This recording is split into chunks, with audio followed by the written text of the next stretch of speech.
have a dog in a country where the dog meat trade is thriving, and I want to tell you a little bit about it. Around 2 years ago, I came home from a trip to Thailand to 3 new foster puppies. I told myself I was not ready for a dog, so I absolutely would not be keeping any of them. But life has a way of ignoring what you think you're ready for, and instead giving you exactly what you need. That's what happened when I met Sweet Pea.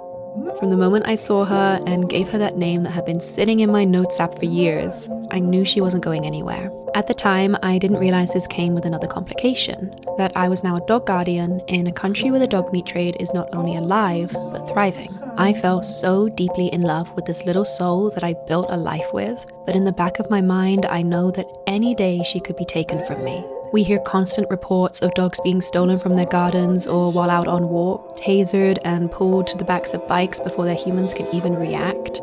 I found poison left on the streets, waiting for a dog to so much as sniff it, after which there is really nothing we can do to save their life. And I've seen the footage of the holding cells many of them end up at. Sometimes I look at Sweet Pea and I imagine her in those cages, so afraid in what would become the last hours of her life. I don't share this to villainize Vietnam, or even the people involved. The history of this trade is so incredibly complex, and we can't pretend to understand every reason behind it. And personally, I don't think that speaking about it from a place of pure hatred will fix anything.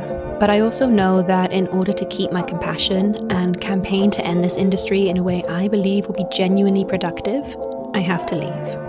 I can't stand to look at my favorite person in the world and imagine someone causing her so much fear and harm. So this marks the first video in a series of our move from Vietnam. Sweet Pea and I are preparing for a new adventure to a country she doesn't know and where our lives will be very different, but I hope we'll also be long and happy together. If you'd like to follow our journey, stick around for episode 2.